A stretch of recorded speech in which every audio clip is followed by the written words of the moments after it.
Good evening all, and welcome back to Bleak Fears.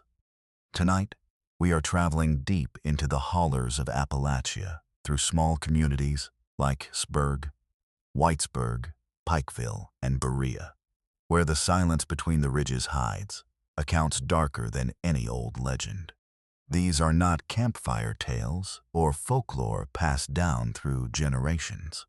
These are 10 true stories from families who have lived in these mountains for generations, where ordinary people, they saw their own woods something that changed how they saw their own woods forever. Some encountered things in the trees that science still can't explain. Others crossed paths with people who were never quite right, neighbors, strangers, kin, who carried something none of them could ever name. And one of these 10 stories still keeps the very person who told it up at night, unable to fully let it go. If you are new here, make sure to subscribe to Bleak Fears for true unexplained stories that will keep you up at night. Hit that notification bell so you never miss when the mountains speak again. Now, let us step into the hollers of Appalachia, where every family stray has a story they don't tell strangers. And cause story number 7 will stay with you long after this video ends. We had this dumb plastic toy soldier nobody could remember buying. It was green, one arm chipped off at the elbow, the kind of thing that comes free in a box of cereal, or gets left behind by some cousin during a holiday visit, and just never leaves. My little brother Tyler claimed it as his, even though he swore up and down he never asked for it, and didn't really play with it either. It just kind of existed in our house, the way certain objects do. Always somewhere, never anywhere on purpose. If you've ever lived way up in the hills where the nearest neighbor is a holler away and the road floods every spring, you know winters get long, and long winters make kids notice things. That's the only reason I noticed the soldier at all. It started in January, and I was 8, Tyler was 6, and our cabin sat up on a ridge in West Virginia, where the snow came early and stayed late, and the wind came down off the mountain at night, sounding almost like somebody breathing slow through their teeth. Nothing unusual about that. What was unusual was waking up one morning and finding the soldier sitting on the windowsill in our room, facing the glass like it was looking outside. Neither of us put it there. I asked Tyler. He asked me. We both shrugged it off the way kids do. Figured one of us forgot doing it, and that was that. Stay with me, because this next part is where most people stop believing me. And I understand why. The next morning it was gone from the windowsill. We found it under the porch steps outside, half buried in old snow, propped up against the foundation, facing the house. It hadn't snowed overnight. There were no footprints leading to it. Just this little green soldier, sitting there in the cold, facing toward the cabin, like it was watching the place from outside. My dad found it that time, actually, when he went out to get firewood. He just figured Tyler had left it out there during the day, brushed the snow off it, set it on the kitchen windowsill to dry, and didn't think twice. Dad wasn't a worrier. He grew up on that ridge. His daddy grew up on that ridge, and the kind of practical, unbothered calm that comes from generations of dealing with mountain winters runs deep in people like that. If it's not a busted pipe or a sick animal, it's not worth losing sleep over. But then it happened again and again.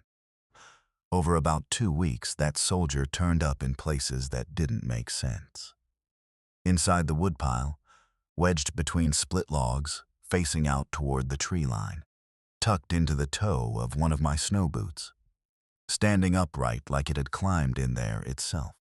On top of the chicken coop, which Tyler couldn't have reached even if he wanted to, because that coop sat up on cinder blocks, and the lid was a good 5 feet off the ground.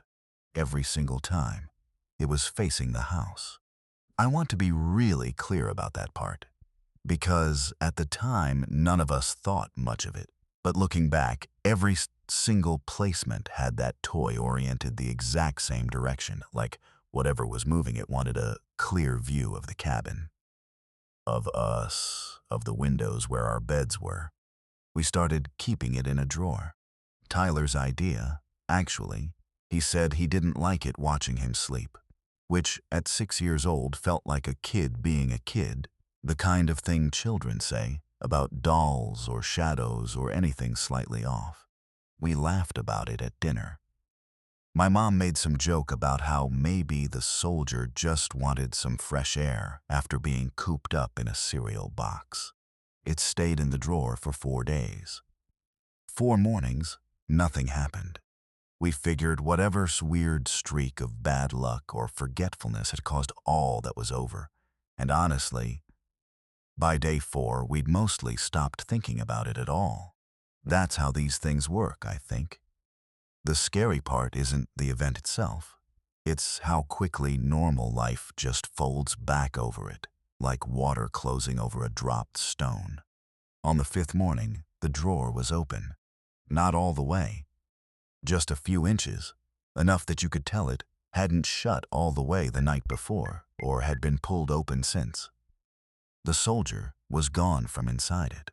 We checked the windowsill, the woodpile, the boots, the coop. Nothing. For the first time in 2 weeks, it wasn't anywhere outside, and it wasn't in any of its usual spots. This is the part I still think about more than anything else from that whole winter. More than any of the placements outside. More than the coop. More than any of it. We found it inside the house. Sitting on the kitchen table, in the center, propped up against the sugar bowl. And for the first time since this all started, it wasn't facing the windows, or the door, or outside at all. It was facing the hallway, toward our bedrooms, toward where we'd been sleeping the whole time this was happening. My dad picked it up that morning, turned it over in his hand a few times, didn't say much. He wasn't the type to make a big show out of things. But I remember he set it down on the table differently than before. Face down, flat against the wood, like he didn't want it looking at anything anymore. Then he told Tyler and me, real casual, that maybe it was time the soldier went back outside for good. Not in the drawer, not on a windowsill. Out, gone, into the burn barrel, out back, where we got rid of trash that couldn't go anywhere else. I don't know if he actually thought there was something to it, or if he just didn't like the idea of his kids being unsettled in their own house and wanted it handled. Simple as that. Mountain people don't always explain themselves, and they don't always need to. Sometimes doing the practical thing and doing the right thing line up close enough that nobody asks questions. He burned it.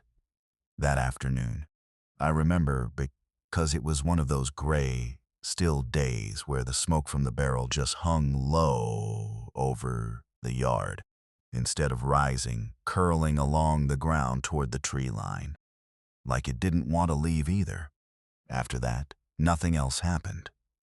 No more mornings finding it somewhere new, no more facing toward the house, none of it. Life just kept going the way it does up there. Chores, school when the roads were clear enough, the usual rhythm of a Ridge family getting through winter. It wasn't until years later, when I was maybe 16 and helping clean out some old boxes in the attic, that I found a photograph. It was old, black and white, curled at the edges, of my dad as a little boy, standing in front of that same cabin with his own younger brother. My uncle, who I never met because he died young, before I was even born, in some kind of accident. Nobody in the family liked to talk about much. In the photo, my dad's little brother is holding a toy soldier.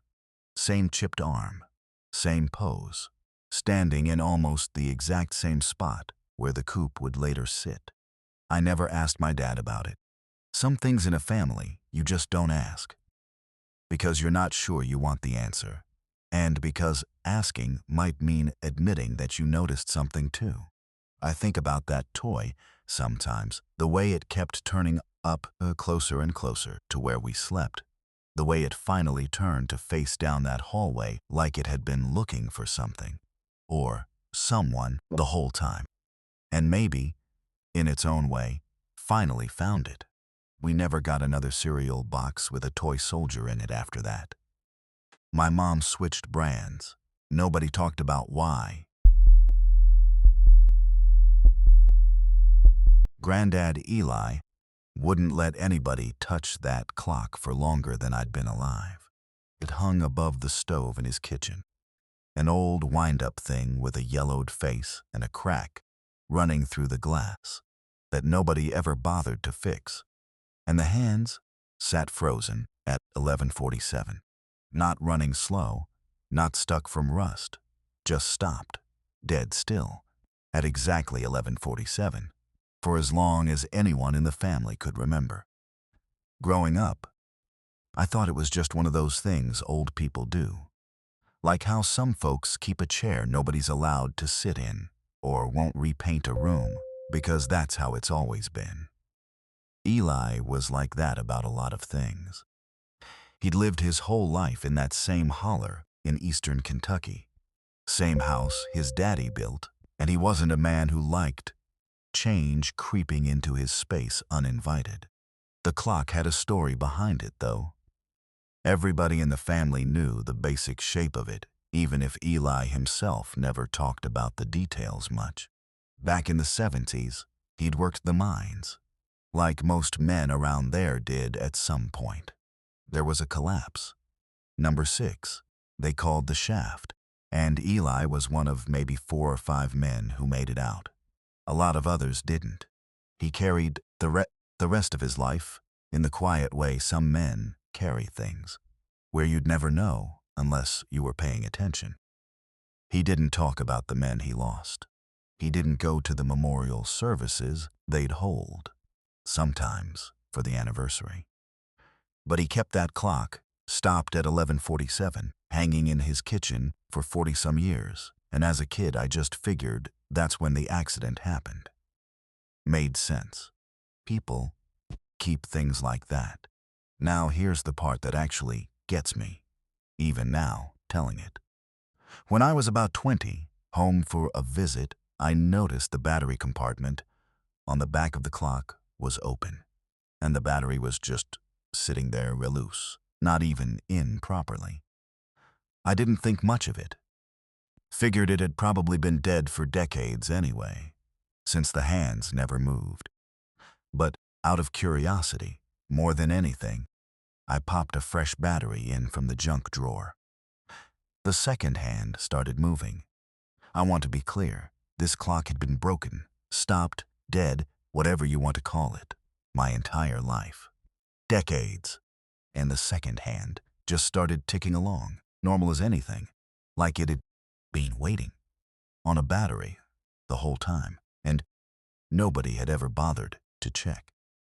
I felt this weird little thrill, honestly, like I'd solved some small mystery nobody else had thought to look at. I left it running and went to find Eli to show him, thinking he'd get a kick out of it.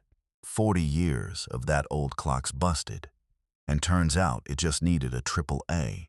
He came into the kitchen, looked at it ticking away, and went completely still.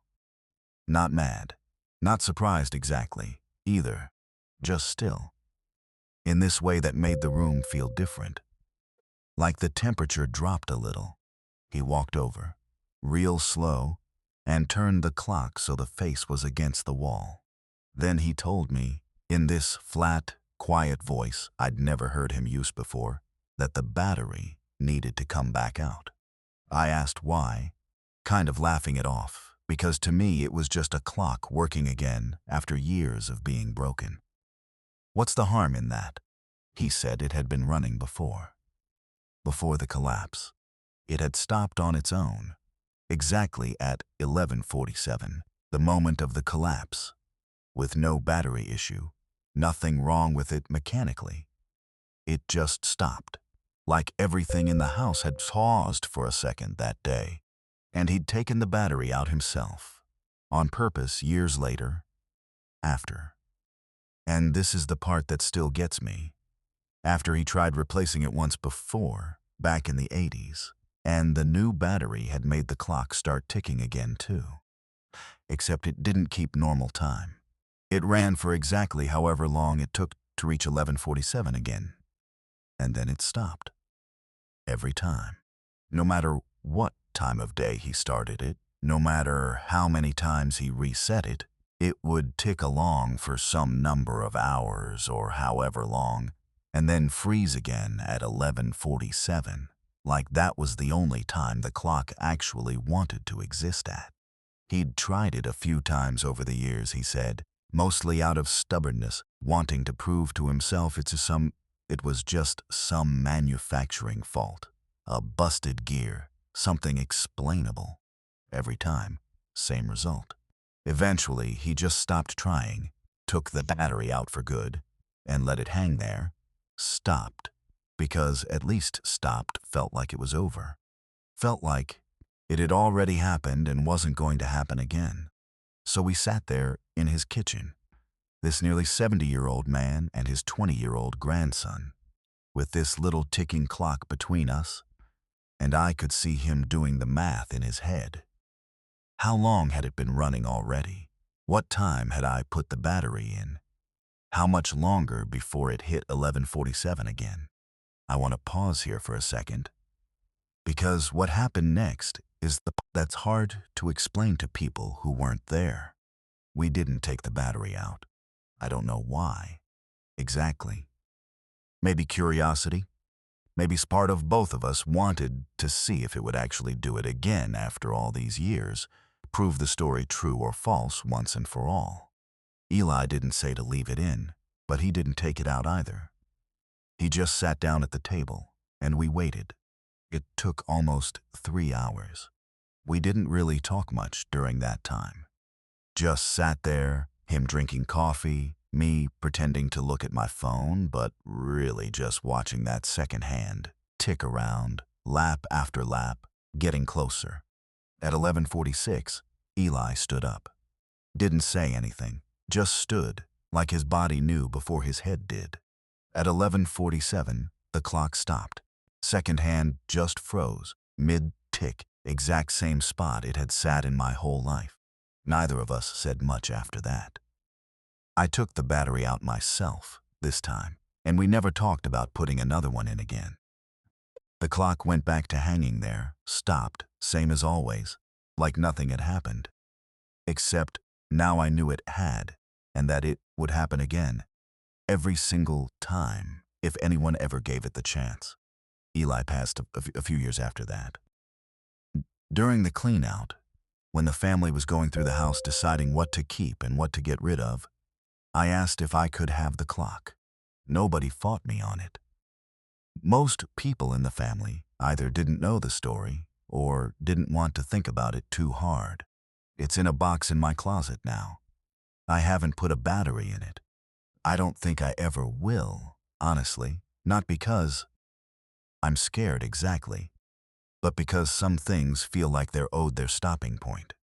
Eli carried that morning with him his whole life, whether he wanted to or not, and that clock carried it too, in its own way, counting back down to the same moment, over and over, like it was the only time that ever really mattered to it. Sometimes I think about what would happen if someone else found it, after I'm gone. Some grandkid of mine, curious, digging through a box, finding an old broken clock and a spare battery in the junk drawer. I think about whether they'd notice the time it stopped at, whether anyone would tell them the story, or whether it would just become another one of those things. An old object nobody quite remembers the reason for, sitting in a house, waiting. Buster wasn't normally a digger, which is why Mr. Eldridge noticed it so fast. He was an old hound dog, mostly deaf, The kind of animal that spent 90% of his life asleep on the porch and the other 10% eating whatever scraps got tossed his way. He didn't chase rabbits anymore, didn't bark much, didn't really do anything that required effort. So when he started digging, every single night in the exact same spot near the edge of the yard, it stood out. This was the summer I was about 10, and the Eldridges lived 2 properties down from us in this little holler in rural Tennessee. Close enough that you could walk between houses through the trees in about 5 minutes, which back then felt like nothing. Mr. Eldridge was an older guy, lived alone except for Buster, kept a pretty quiet place. A couple chickens, a vegetable garden, that kind of thing. We'd go over sometimes, my brother and me, just to hang around, see if he needed help with anything, the way kids did back then when summer days were long and there wasn't much else to do. The digging started small. Just a little scratched-up patch of dirt near the tree line at the back of his yard, maybe the size of a dinner plate. Mr. Eldridge figured it was a groundhog or a mole, something Buster had caught the scent of, and didn't think much of it. He'd fill the hole back in during the day, and by the next morning, there'd be a new one in the same spot, a little deeper. This went on for about a week before he started getting frustrated. He tried chaining Buster up at night, which the dog hated. He'd whine and scratch at the chain, and a couple times Mr. Eldridge said he found Buster had actually hurt himself a little trying to get loose, scraped up around the neck and front legs. Eventually, he just gave up trying to stop it and let the dog do whatever he wanted to do, figuring it'd run its course eventually. Here's the thing that I think gets missed in stories like this, the part that doesn't usually make it into how people tell it. The hole kept the exact same shape every single time, not just the same location, the same shape. Roughly oval, narrower at one end, maybe 4 feet long by the time it had been worked on for a couple weeks. Mr. Eldridge mentioned this to my dad almost as a joke, like, doggone dogs digging the same grave every night, and everybody kind of laughed about it, the way adults do when something's a little odd, but not odd enough to actually worry about. By the 3rd week, the hole was deep enough that Buster could climb down into it. My brother and I saw this happen once. We were out back with Mr. Eldridge in the evening, and Buster just hopped down into this hole he'd dug, like it was a den or a bed, and laid down in it, curled up, tail over his nose, the way dogs do when they're settling in for the night. Mr. Eldridge had to physically lift him out of it to bring him inside. That night, for the first time since this whole thing started, Buster didn't go back out to dig. He just slept inside on his usual spot by the door, normal as anything. Mr. Eldridge figured that was the end of it. Dog got it out of his system, whatever it was, and life would go back to normal.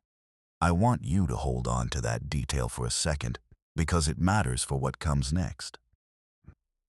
The next morning, Mr. Eldridge went out to check on the hole, mostly out of habit at this point, expecting to find it the same as he left it the night before.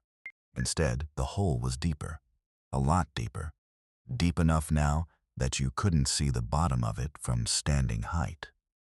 You'd have had to actually climb down or lean way over the edge to see anything, and Buster hadn't been out there all night.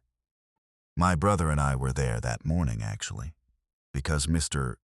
Eldridge had asked us to come over and help him figure out what was going on.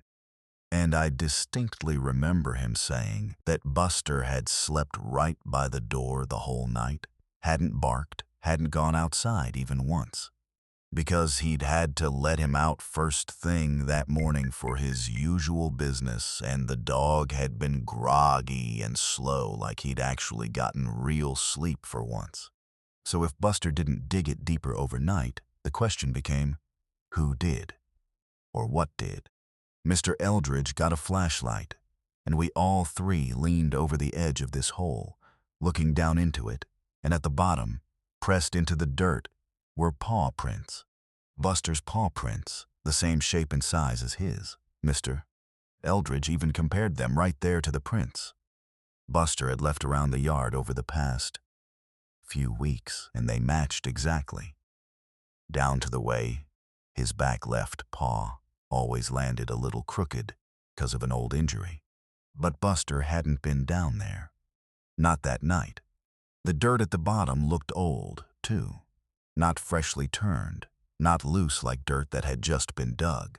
It looked compacted, settled, like it had been sitting undisturbed for a long time, maybe years, with these prints already pressed into it, just waiting to be uncovered. I remember Mr. Eldridge got real quiet after that. He didn't say much, just stood there looking down into this hole for a long minute. And then he told us we should probably head on home and that he'd take care of filling it in. We found out a few days later. My dad heard it from him directly, that Mr. Eldridge had filled the hole in completely that same day, packed it down hard, and then put a chicken coop directly on top of it.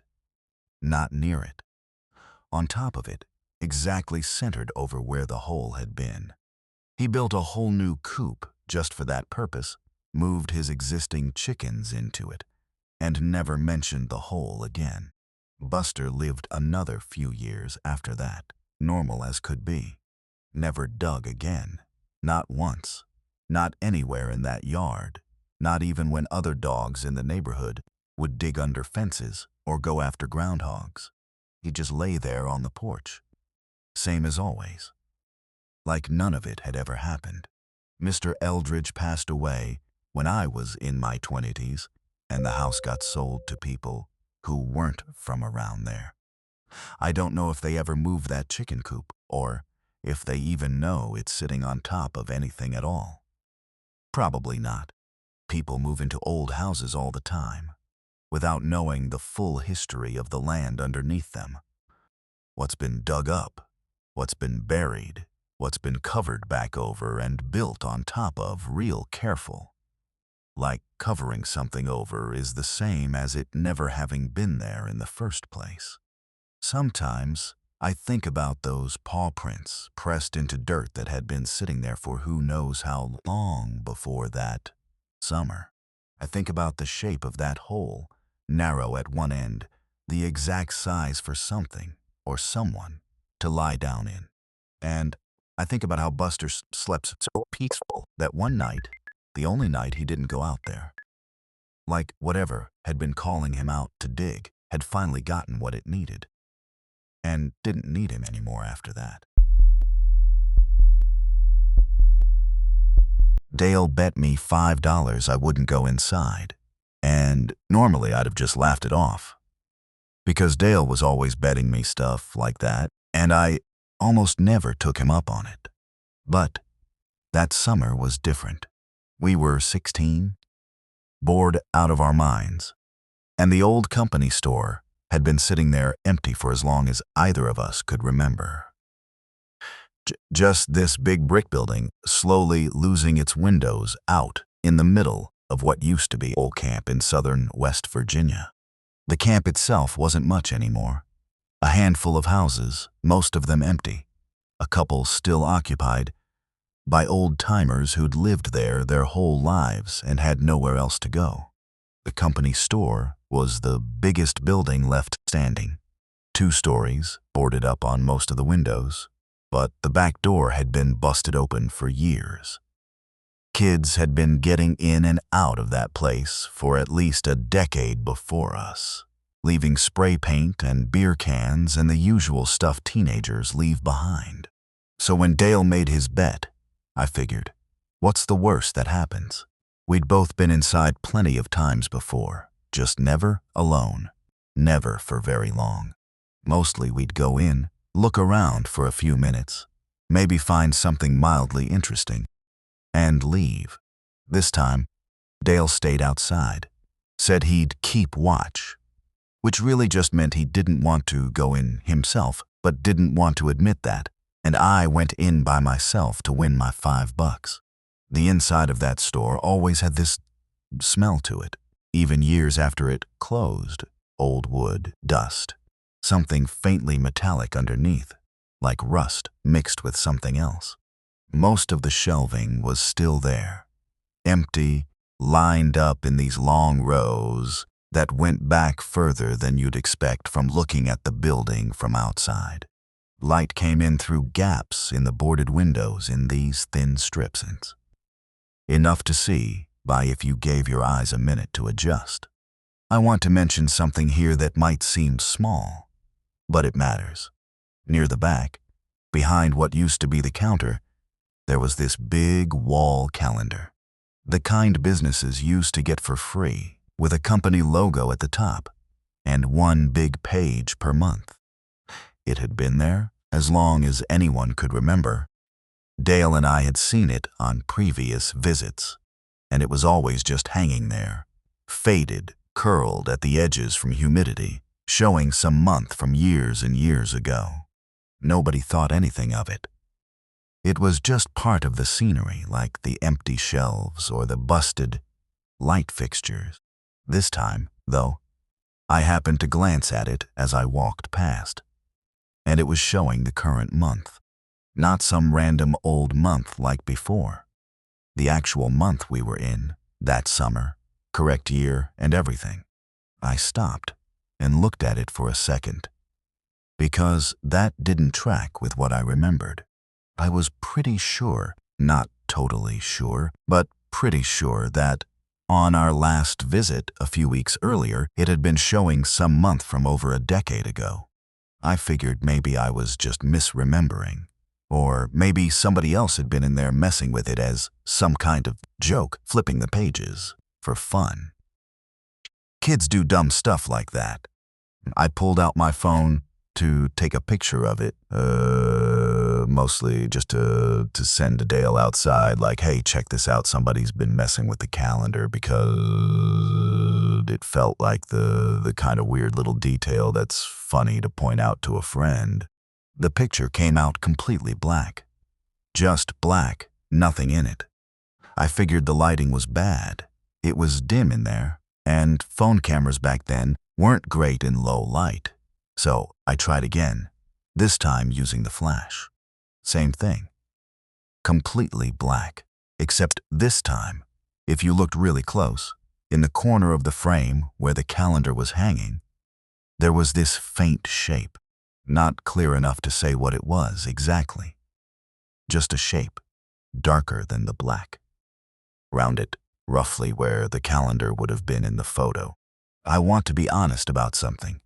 At the time, I genuinely thought my phone was just broken, or the camera app had glitched out. Something mundane like that. I wasn't scared yet. I was just annoyed because I wanted that picture for Dale. I tried a few more times, different angles, walking closer, walking further back. Every single photo came out the same, totally black, except for that one corner, that one faint shape, always roughly in the same spot relative to where the calendar was hanging, no matter where I stood or which direction I was facing when I took the picture. That's when I started to feel like maybe I should head back outside. I walked over toward the front of the store, toward the busted door where Dale was waiting, and on my way I tried taking one more picture, just of the empty shelves. Nothing to do with the calendar at all, mostly just to test whether it was the calendar specifically or something wrong with my whole phone. That picture came out fine. Normal, clear, you could see the shelves, the light coming through the boards, everything totally normal. So I went back. I don't know why, exactly. I think some part of me needed to understand what was happening, because my phone is broken didn't explain why pictures of the shelves came out fine, but pictures near the calendar didn't. I walked back to the counter area, and this time, instead of taking a picture from a distance, I got close enough that I could have reached out and touched the calendar if I wanted to. I held my phone up, and before I even took the picture, the screen went black on its own. Not the picture, the whole phone screen, like it had powered off. I pressed the button a few times. Nothing happened. Phone was completely dead. That's when Dale called out from the front, asking what was taking so long, and honestly, hearing his voice from outside was about the most relieving thing I'd ever heard in my life at that point. I didn't answer him. I just turned around and walked out, faster than I probably needed to, but not quite running, because some part of me didn't want to seem like I was running from anything.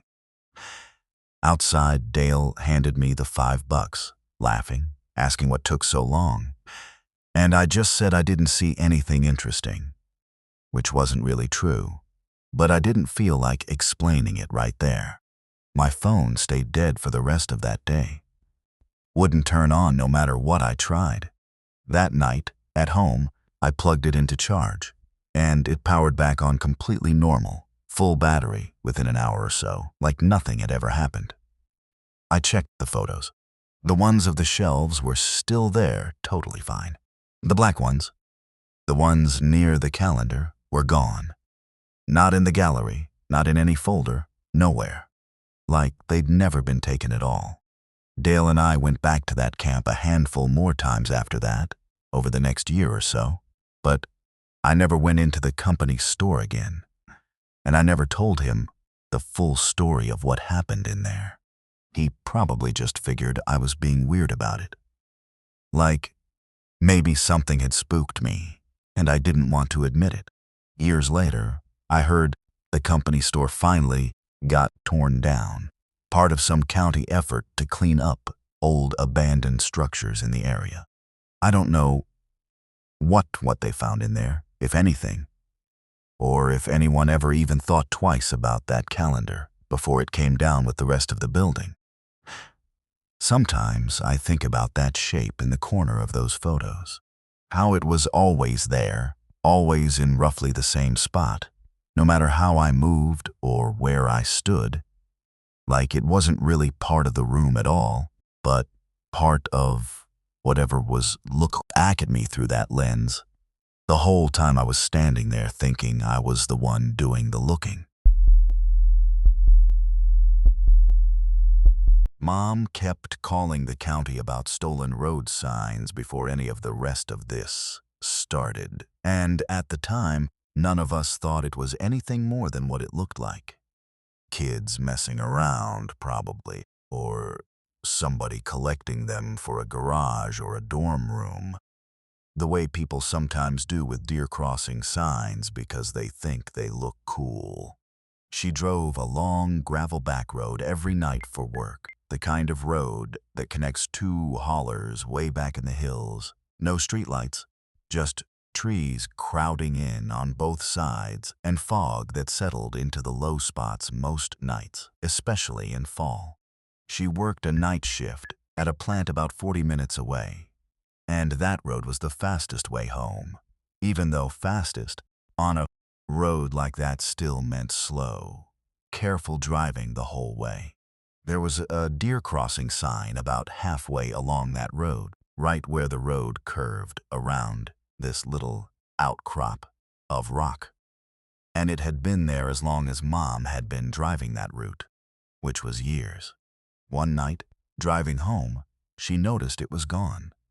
Not knocked down, not bent over, just gone, post and all, like somebody had pulled the whole thing out of the ground. She mentioned it to my dad the next morning, and he said probably some kids did it. Happens sometimes. The county will get around to replacing it eventually. She called it in anyway, mostly out of habit, because that's just the kind of person she was. If something needed reporting, she reported it. Didn't matter how small. About 2 weeks later, driving home again, she saw someone standing on the side of the road, right around that same curve, right about where the sign used to be. This wasn't unusual on its own. Sometimes you'd see somebody broken down, or a hunter walking back to their truck, especially that time of year. She slowed down some, the way you would, just to make sure everything was okay. Maybe roll the window down and ask if they needed help. The person didn't move much, just stood there, off to the side, one arm raised up and out to the side, like they were waving, except they weren't really waving. Not moving the arm back and forth, just holding it up and out at an angle, steady, like a gesture frozen mid-motion. Mom said she slowed down enough to get a decent look, but didn't stop, because something about it felt off in a way she couldn't really explain at the time. Not scary exactly, just off. The kind of thing where your body reacts before your mind catches up. She kept driving, glanced back in her mirror, and the person was still there. Same position, arms still raised at that same angle. She didn't think much more about it that night. Figured, maybe somebody's car broke down further up, and they were walking back flagging for help. And she felt a little bad for not stopping, but also, it was late. She was tired. And that road wasn't the kind of place you stopped for strangers after dark if you could help it. Here's where it starts getting into the part that's hard to explain. A few nights later, driving the same road, she saw the figure again. Same spot, same curve, same raised arm at the same angle. This time she did slow down almost to a stop, because 2 nights in a row felt different than just some random person walking. But as she got closer, the figure didn't turn toward the car, didn't lower the arm, didn't do anything at all. Just stood there, facing away from the road, toward the trees, arm raised like it was pointing at something in the woods, or waving at something, or someone. That wasn't her. She drove on, didn't stop. Got home and didn't mention it to my dad that night, which wasn't like her. She usually told him about everything, even small stuff. I think, looking back, she didn't mention it because she was trying to convince herself it wasn't anything, and talking about it out loud would have made that harder. This happened 2 more times over the next couple weeks. Same spot, same figure, same raised arm, same angle, always facing away from the road toward the trees. By the 4th time, Mom started taking the long way home, even though it cost her almost 40 minutes extra each way, a totally different route that avoided that stretch of road entirely. She told my dad about it then, finally, after the 4th time, and I remember being there when she told him, even though I was just a kid and didn't fully understand what she was describing. What I remember most is the way she described the angle of the arm.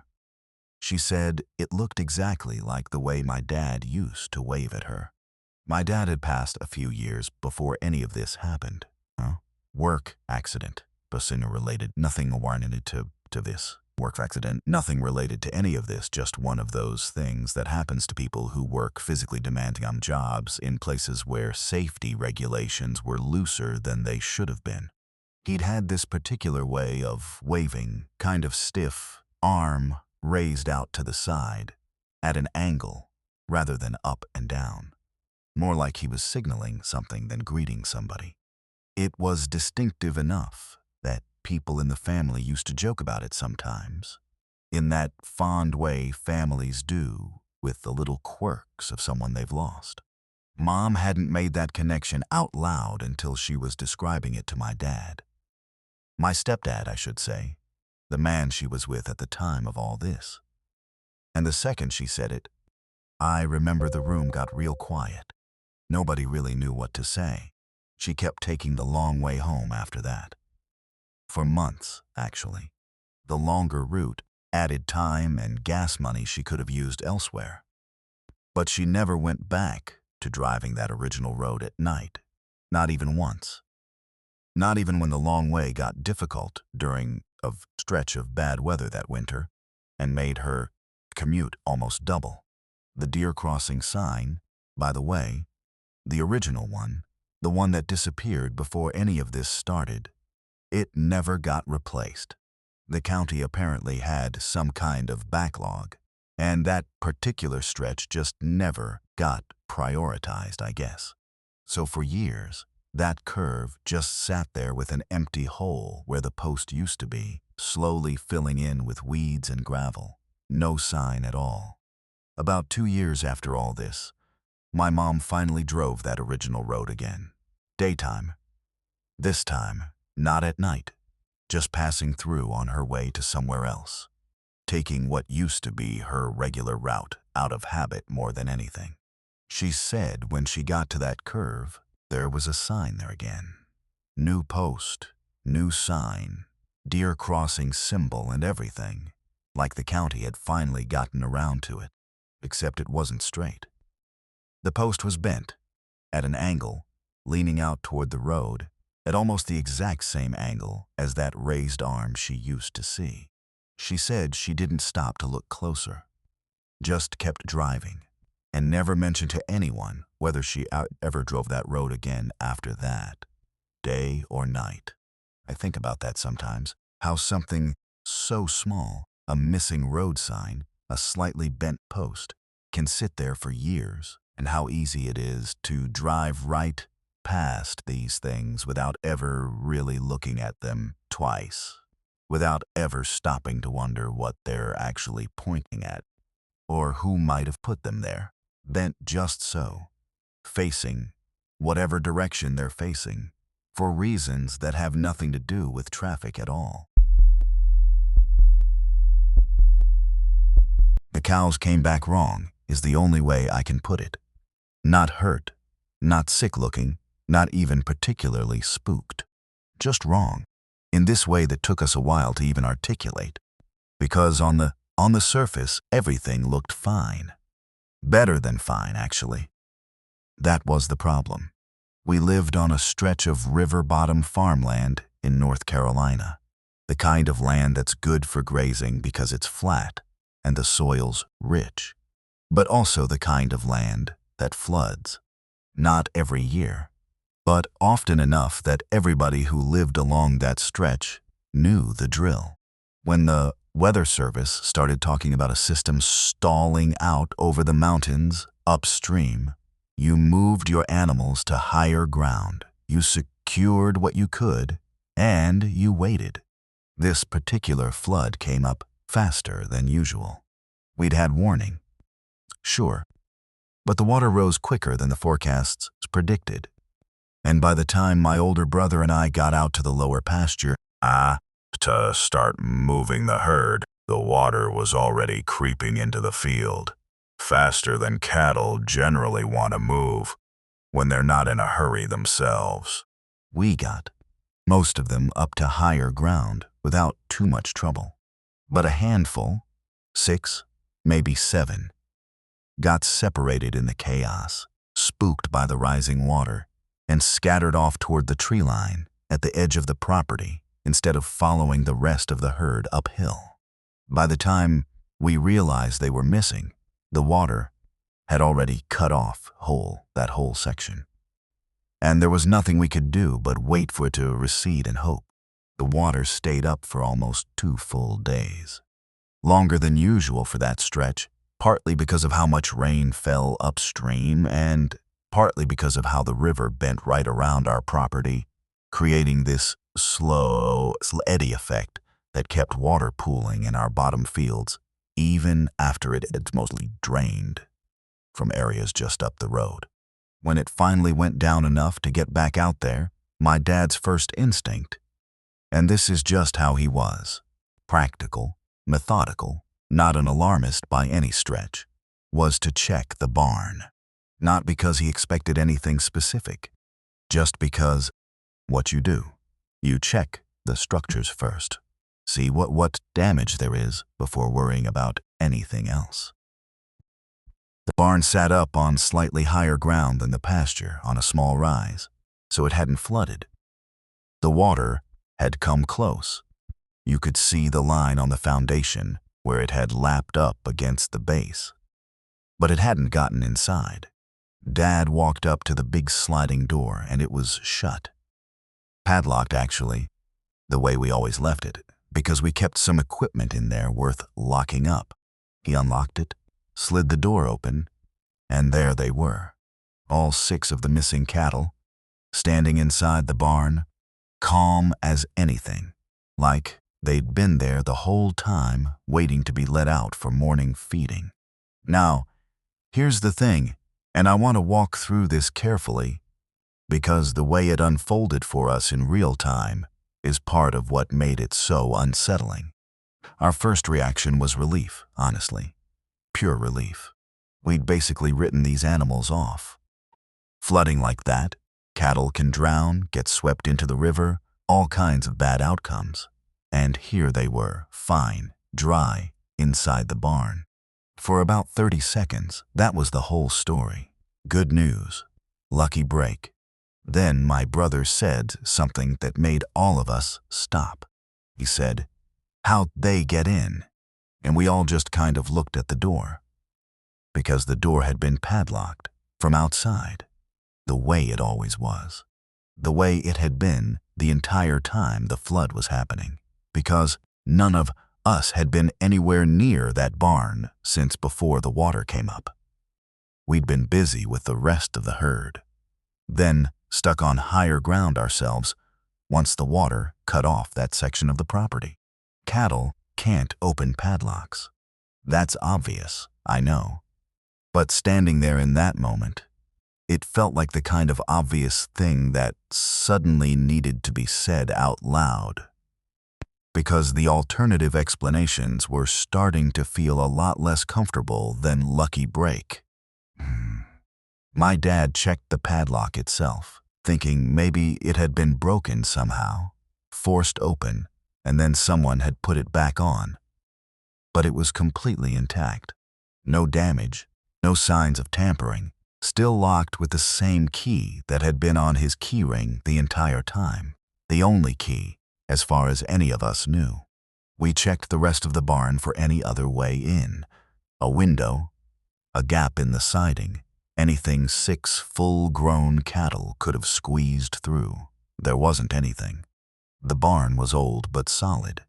My granddad had built it decades ago, out of good lumber. And aside from the main sliding door, there was really only one other entrance. A smaller side door, which was also locked. Also from the outside. Also completely undamaged. So we had 6 cattle. Inside. A barn. With both doors locked from the outside, with no other way in after 2 days of flooding that had cut off access to that part of the property entirely. My dad didn't say much about it at the time. He just kind of stood there for a minute looking at the cattle, looking at the doors. And then he said something like, "Well, they're back. That's what matters." And went about getting them fed and checked over for any injuries from the flood.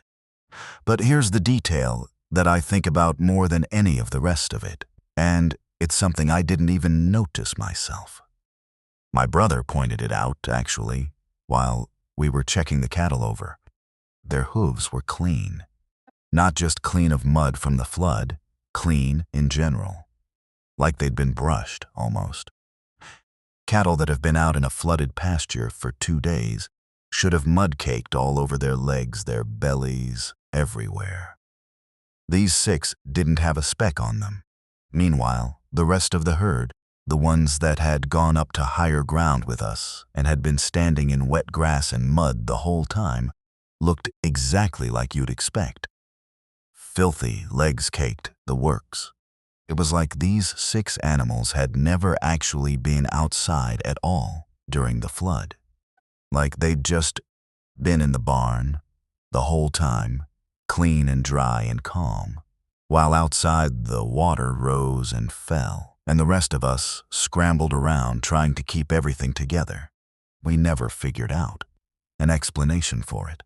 My dad's theory, eventually, the one he settled on and the one he'd tell people if it ever came up, was that maybe the cattle had gotten into the barn before the flood even started, through some door that got left unlocked by accident, and then somehow the door got locked again. Maybe by the wind, maybe by some fluke. And we'd just missed seeing them in there during the initial scramble.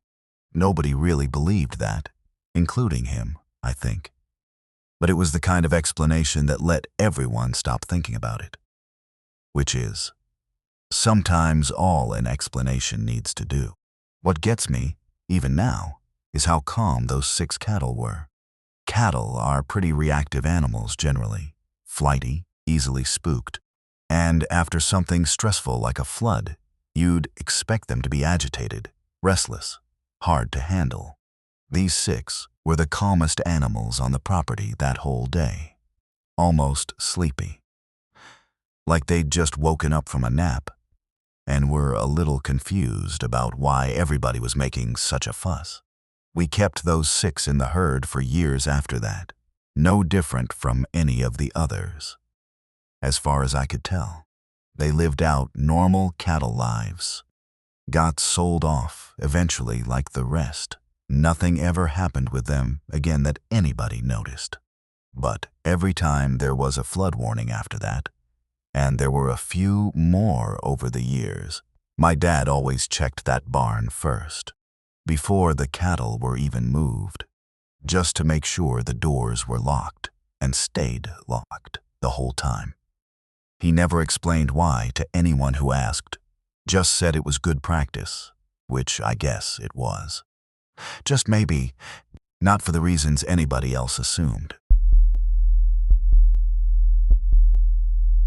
There were supposed to be 6 bunks in cabin 4B, but only 5 of us ever signed up that summer.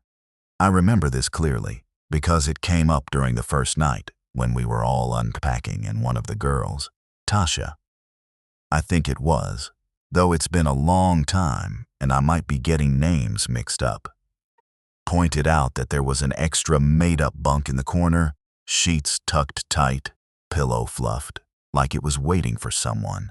We figured it was just left over from a previous camper, or maybe the counselors did that to all the empty bunks, made them up nice so the cabin looked tidy for inspection or whatever. Nobody thought much of it.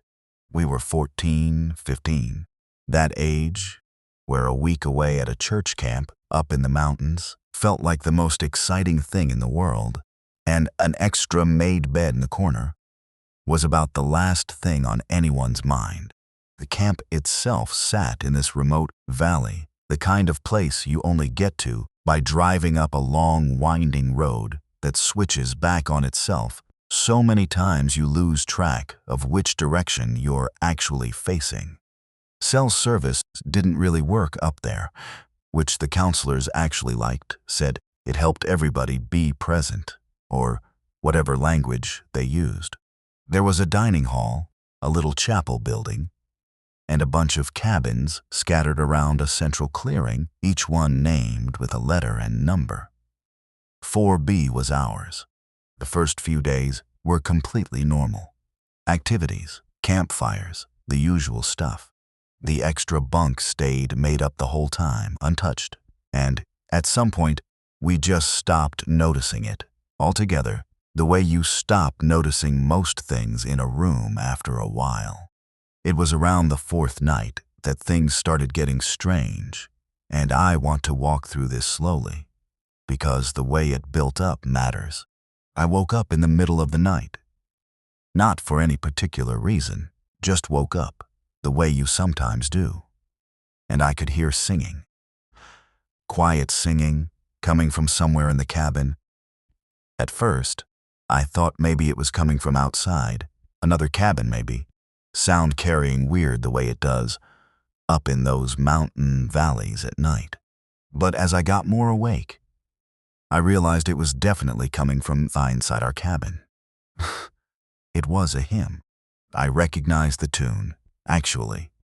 It was one we'd sung at the chapel service that same evening, this old, slow melody, the kind that gets passed down through churches for generations. But the words weren't in English. I couldn't place the language at all, and at the time, lying there in the dark, half asleep, My first thought wasn't even this is scary. It was more like, huh, that's interesting. The way your brain processes things slowly when you're not fully awake. I sat up a little and looked around the cabin. The other girls were all in their bunks, and as far as I could tell, they were asleep. But the singing was coming from more than one direction. Like, it wasn't just one person singing in their sleep, which happens sometimes. People talk or even sing a little when they're dreaming. This was multiple voices, in unison, all singing the same tune, the same unfamiliar words, perfectly in time with each other. I want to be clear about something here.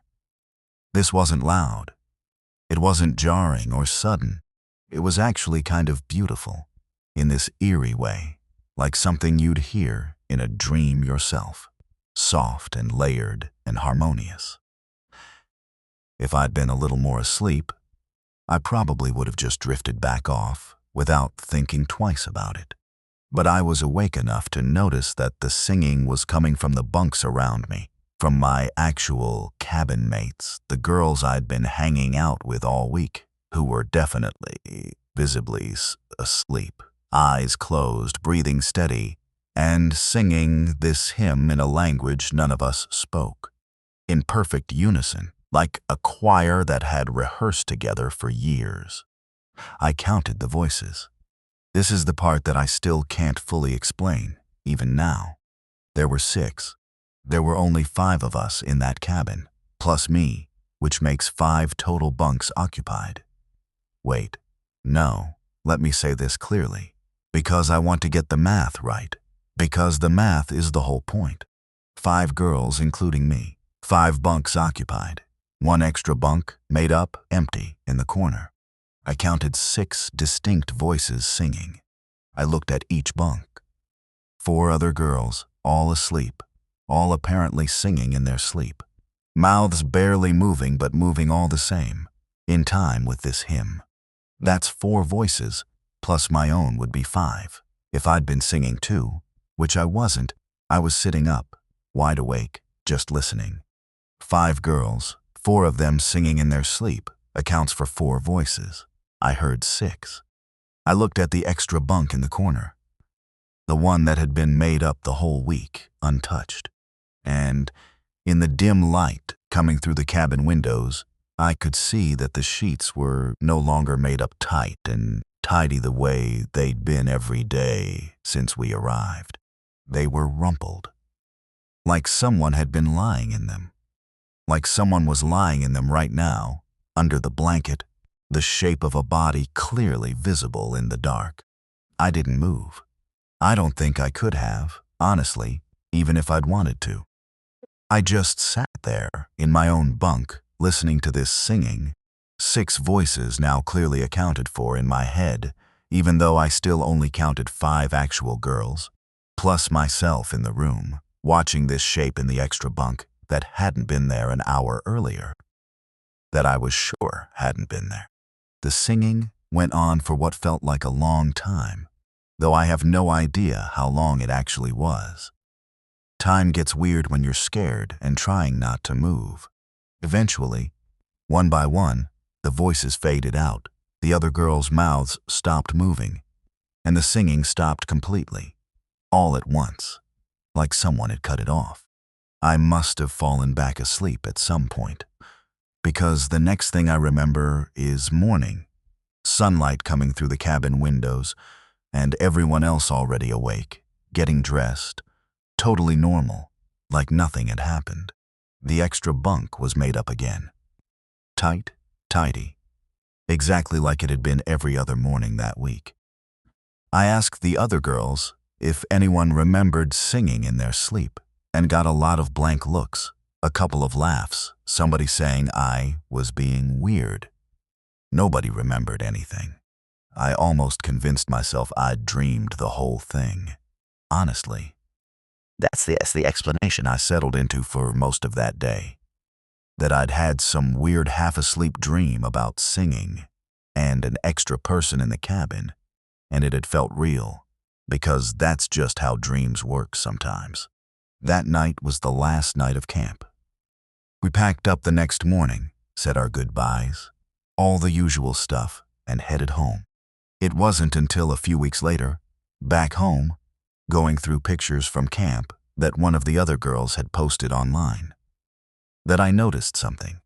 There was a group photo, taken on the second day, all of us standing outside cabin 4B, arms around each other, the usual camp photo. I counted the girls in the photo. There were 6. I looked closer. 5 faces I recognized, myself, and the 4 other girls I remembered being in that cabin all week.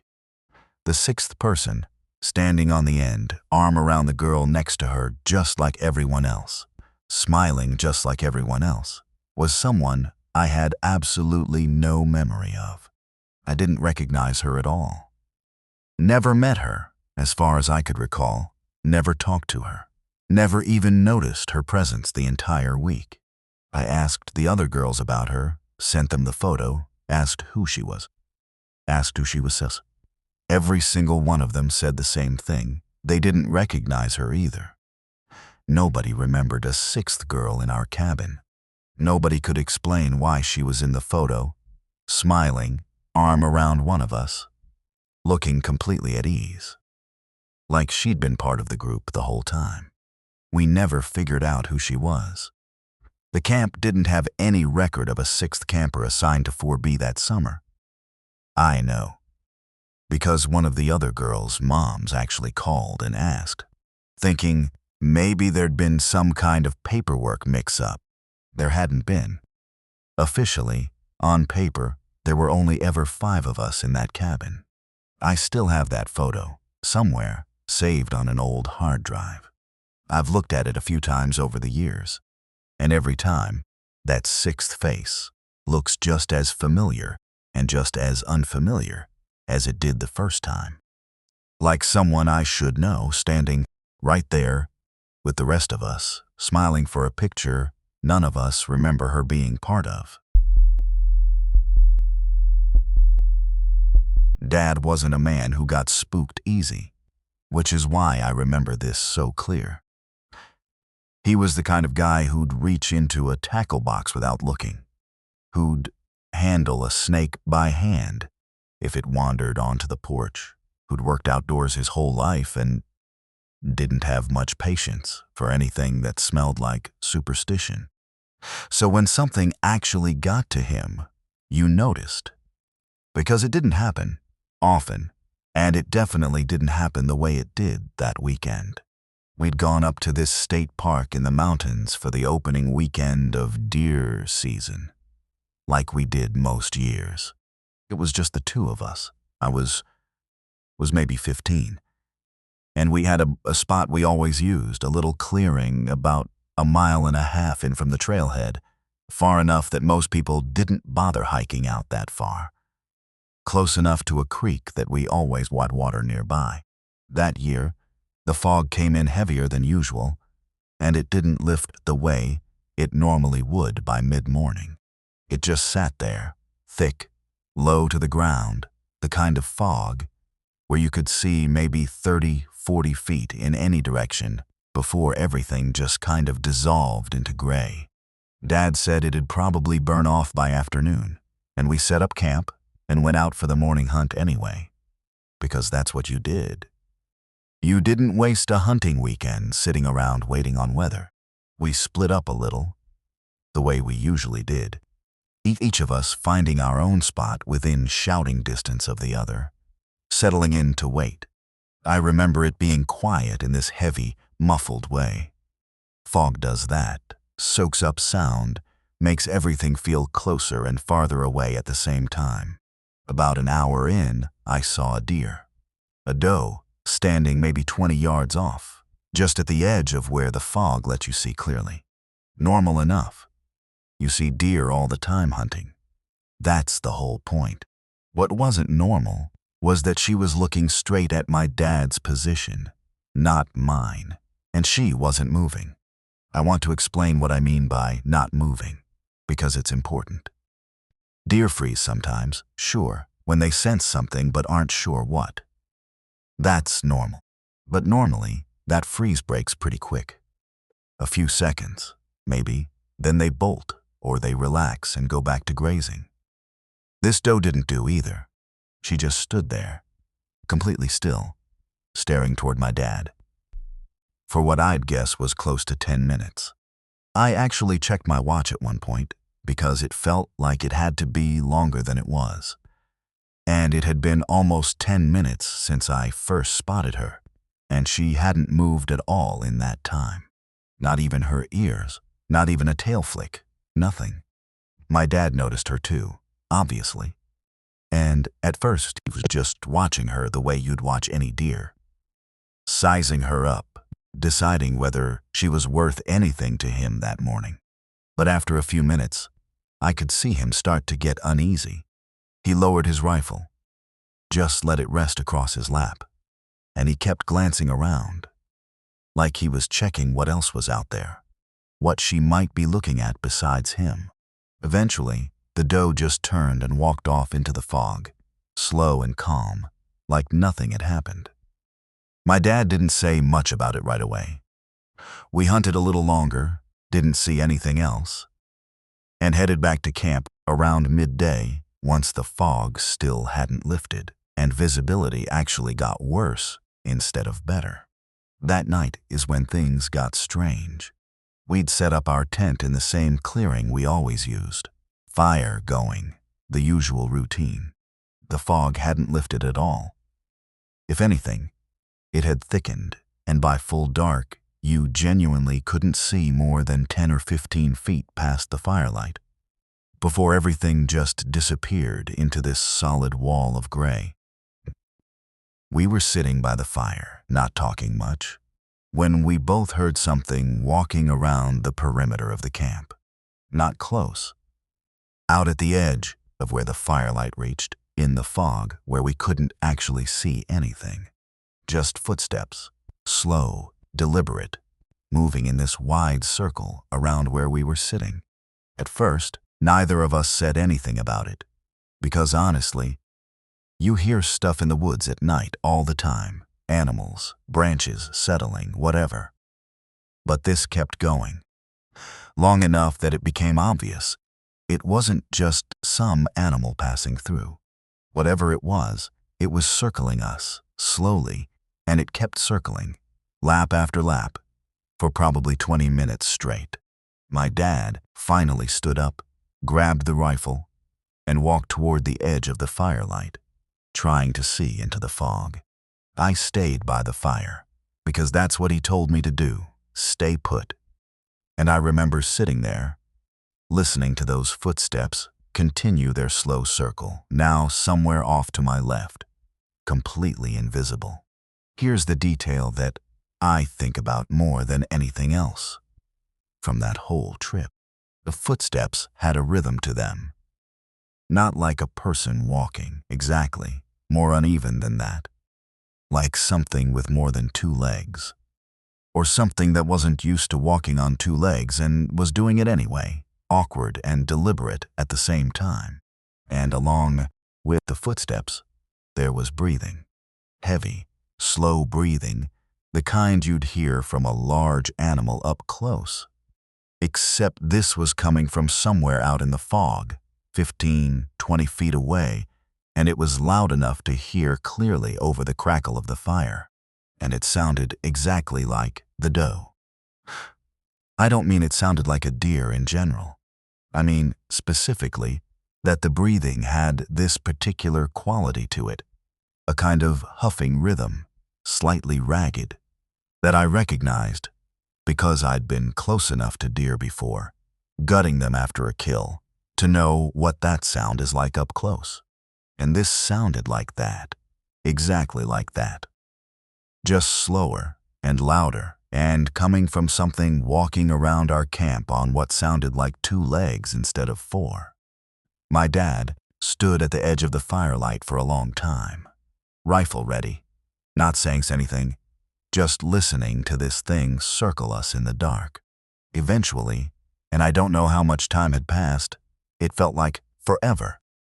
The footsteps and the breathing just stopped, not faded away, not moved off into the distance, just stopped. All at once, mid-step it sounded like whatever it was had simply stopped existing right where it stood. My dad came back to the fire after that. He didn't say much. We didn't sleep great that night, obviously, both of us staying up later than we normally would, keeping the fire built up high. But nothing else happened. No more footsteps, no more breathing, nothing. In the morning, the fog had finally lifted, first time in over 24 hours. My dad walked the perimeter of our camp in daylight, looking at the ground, and I went with him. There were no tracks. Nothing. The ground around our camp was soft enough that you could see our own footprints clearly, where we'd walked the day before. But there was nothing else. No deer tracks, no anything in the area where we'd heard this thing circling us for 20 minutes the night before. We packed up early and headed out, earlier than we normally would, on a trip like that. My dad didn't talk about it much on the hike back, and honestly, neither did I, because I think we were both still trying to process it in our own ways. We went back to that same spot the next year, actually. Dad insisted, said he wasn't going to let one weird night keep him from a spot he'd been using for years. Nothing happened that time. No fog like that, no circling, nothing. We went a few more years after that too. Same spot, same routine, and it never happened again. But every single time after that first year, the moment the fog started rolling in, even just a little, even just enough to soften the edges of things, my dad would get quiet. He'd glance around more than usual, check the tree line, that kind of thing. He never said why, and I never asked, because I think we both knew. And some things don't need saying out loud to be understood between two people who were there for the same thing.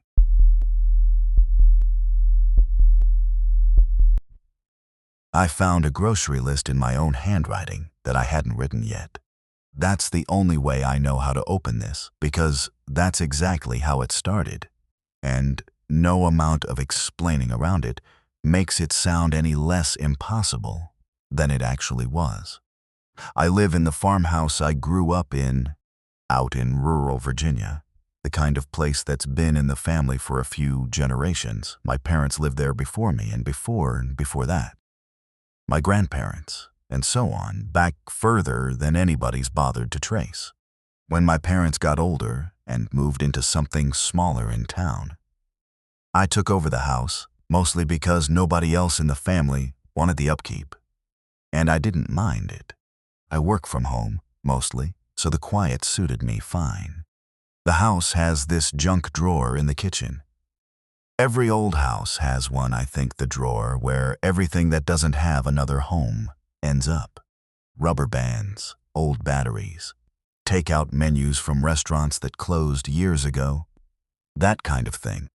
I went into that drawer one afternoon looking for a pen and found a folded piece of paper that I almost threw away without looking at, because it looked like just another scrap. It was a grocery list. In my handwriting, and I know my own handwriting, obviously, the particular way I cross my sevens, how my lowercase g's loop a certain way. This was definitely mine. The list had maybe 8 or 9 items on it, normal stuff, coffee, eggs, that kind of thing, but also a couple things that stood out to me, because they weren't things I normally bought. A specific brand of cough syrup, extra blankets, batteries, the big kind, the size you'd use for a flashlight rather than a remote. I figured I must have written it myself at some point and just forgotten about it. Easy enough to do, especially with how often things end up shoved in that drawer.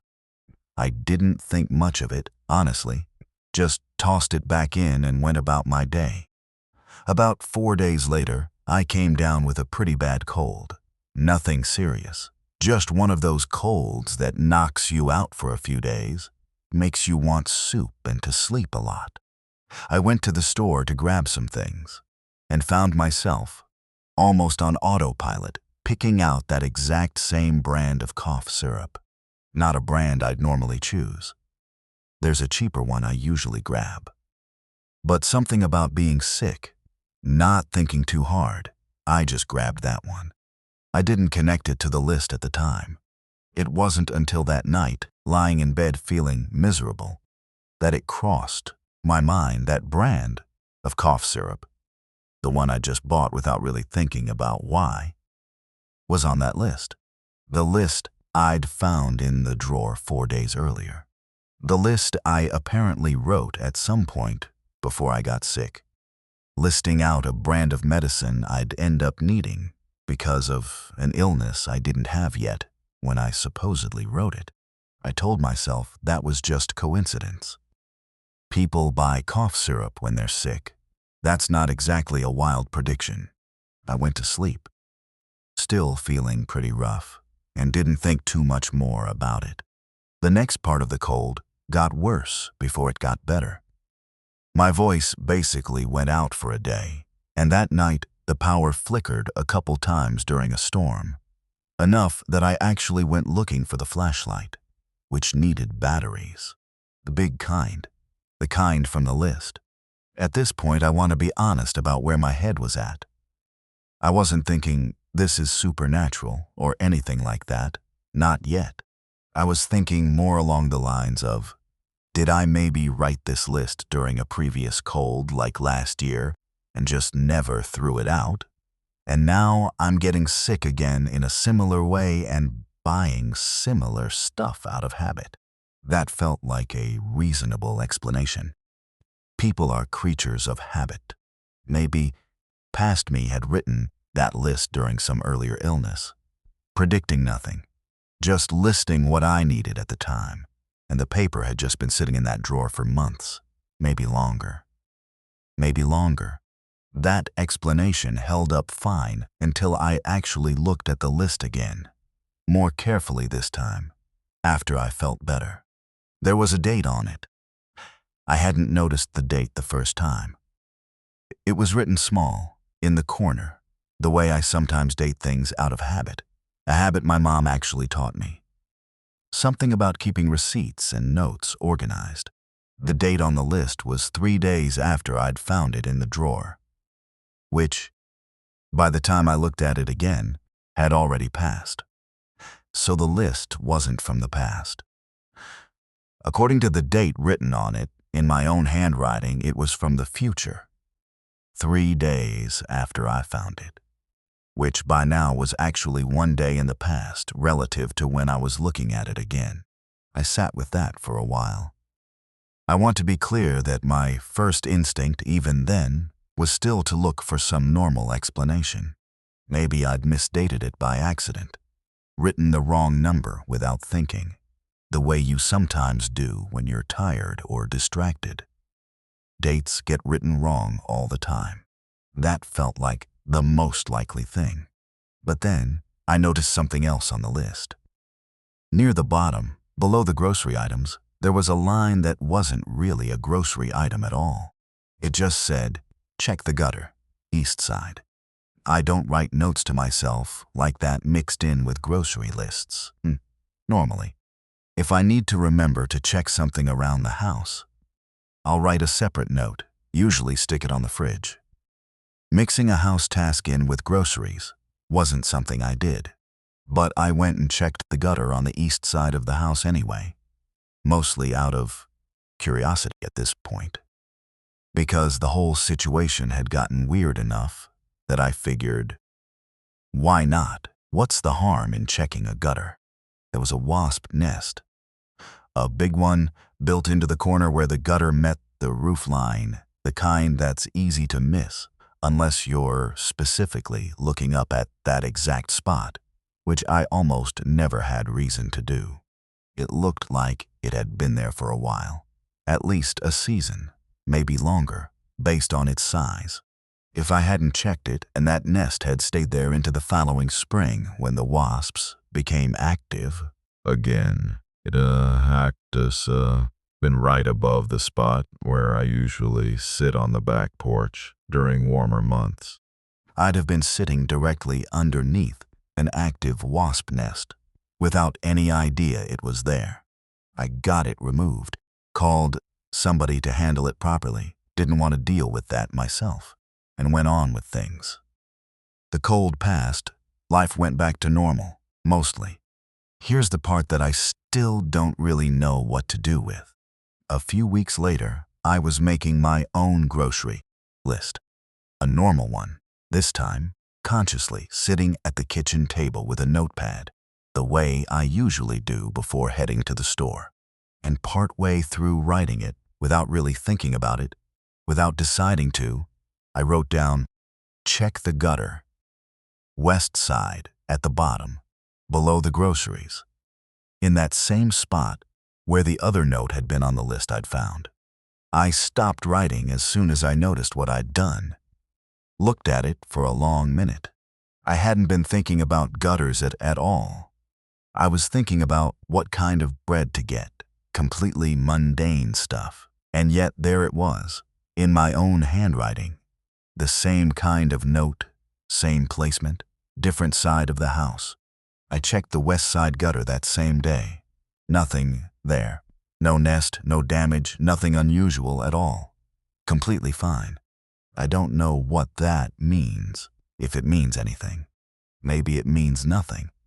Maybe it was just my brain looping back to a pattern it had picked up on a few weeks earlier, writing something similar without any real significance behind it.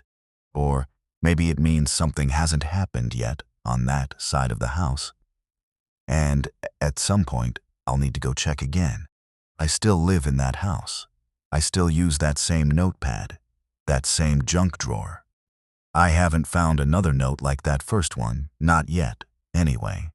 But I check both gutters now, every few months, whether anything tells me to or not. Just in case I write something down again before I know I need to. I only stopped because the radio had been nothing but static for 40 miles. And then it wasn't. That's the part that still gets me, more than anything else that happened after. Not the overlook, not what I heard, just the way that static cut out all at once. Clean. Like someone had reached over and turned a dial. I was driving back from visiting some family, late afternoon heading into evening, on one of those state highways that cuts through the mountains in long, winding stretches with not much else around.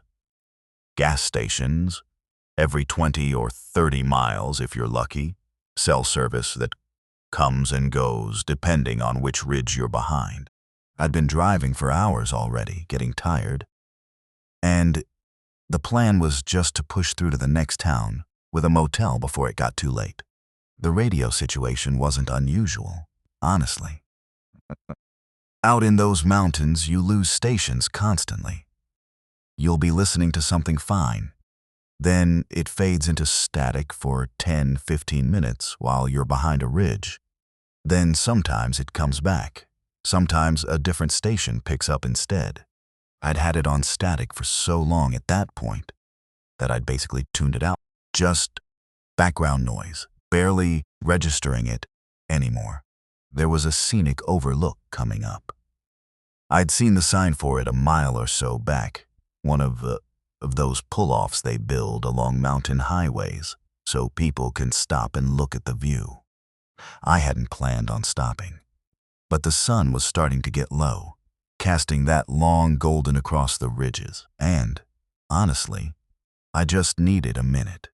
Long drive, getting dark soon, and something about that light made me want to pull over for a few minutes before committing to the rest of the drive in the dark. I pulled in. The overlook was empty, no other cars, which wasn't surprising given the time of day and how remote that stretch was. There was a low stone wall along the edge, the kind built decades ago by some WPA program or another, looking out over a long valley with ridges fading into haze in the distance. I got out, walked over to the wall, and just stood there for a bit looking at the view. The sun was getting close to the ridgeline, throwing these long shadows across everything. And the whole valley had that quality where colors get really saturated right before the light goes. Deep oranges and purples, that kind of thing. I went back to the car after a few minutes, mostly just to grab my phone, which I'd left in the cup holder, thinking I might take a picture of the view before heading out. And that's when the radio cut from static to a clear signal, all at once. No gradual fade-in. Nothing. Just static. Then clear audio, like a switch had been flipped. It was a news broadcast. Local news, by the sound of it. That particular cadence local news has. Somebody reading off a list of items in that flat, practiced tone.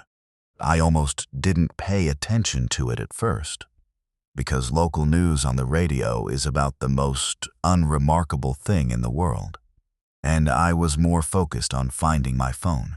Then I caught part of what was being said, and I stopped what I was doing. The announcer was talking about an accident. Said something about a single vehicle accident at a scenic overlook along this same highway, gave the mile marker, which I recognized because I'd just passed it. It was the marker for this exact overlook. Said the vehicle had gone through the stone wall at the edge of the overlook and down the embankment. I figured, okay, this must be an old recording.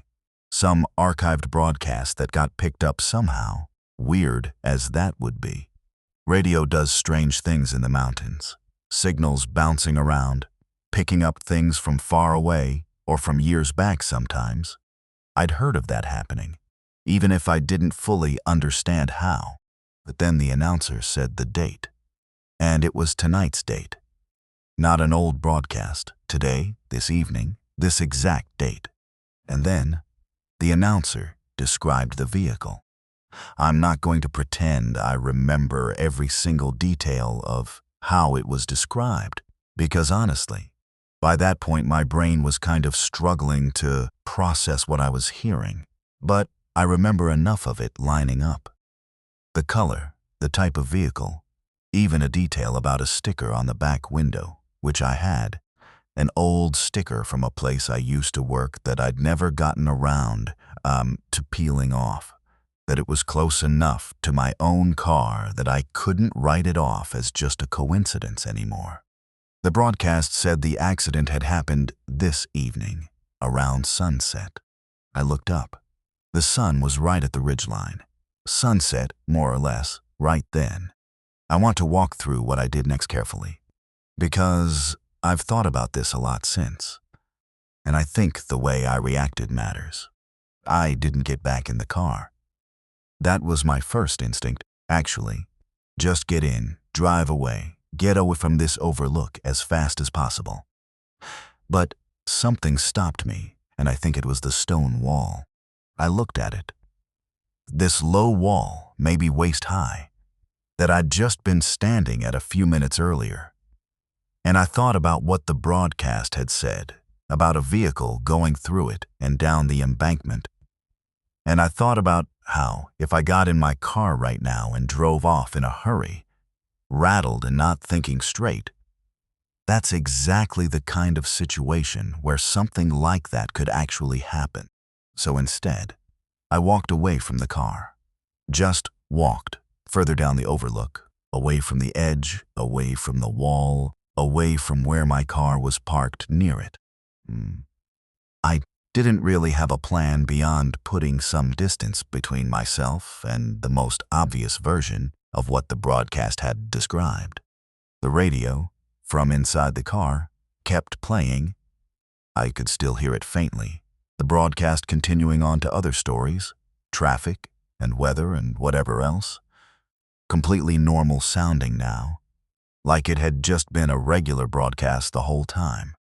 I stood there for what felt like a long time, watching the sun actually go down below the ridgeline, the light shifting from gold to gray pretty quickly the way it does in the mountains, where the sun disappearing behind a ridge doesn't mean actual sunset yet, but it gets dim fast all the same. Nothing happened. No accident, obviously. I'm here, telling this. Eventually, once it had gotten properly dark and the temperature started dropping, I walked back to the car. The radio was back to static. Not gradually. Just static again, same as it had been for the 40 miles before any of this happened. Like the clear signal had only existed for those few minutes and nothing else. I sat in the car for a while before actually starting it. I checked everything I could think of. Tires, mirrors, made sure I was fully awake, fully alert, in a way I probably wouldn't have bothered with on a normal drive. Then I pulled out, slowly, carefully, and drove the rest of the way to the next town, well under the speed limit the entire way. I made it fine. Got a room, didn't sleep great, obviously, and drove the rest of the way home the next day without any issues. I've thought about that broadcast a lot since then, about whether stopping the way I did, getting out, walking away, taking those few extra minutes before driving on in the dark, changed anything. Whether the broadcast was describing something that would have happened if I hadn't stopped at all, hadn't needed that minute, had just kept driving straight through as planned, or whether it was describing something that didn't happen because of exactly what I did. Stopping, walking away, taking my time before getting back on the road in the dark. I don't know which one is true. I don't think I want to know, honestly. But I still stop at that overlook sometimes, when I'm driving that route, even now. Just for a minute, just to watch the sunset, and to listen, for a second, to whatever the radio's doing. That's 10 true accounts from the mountains. Places where the hollers keep their own kind of memory. And some things are better left unexplained. If any of these stuck with you, you're not alone. People across Appalachia have been telling stories like these for generations. Subscribe to Bleak Fears for more, and let me know in the comments which story you'd never want to experience yourself.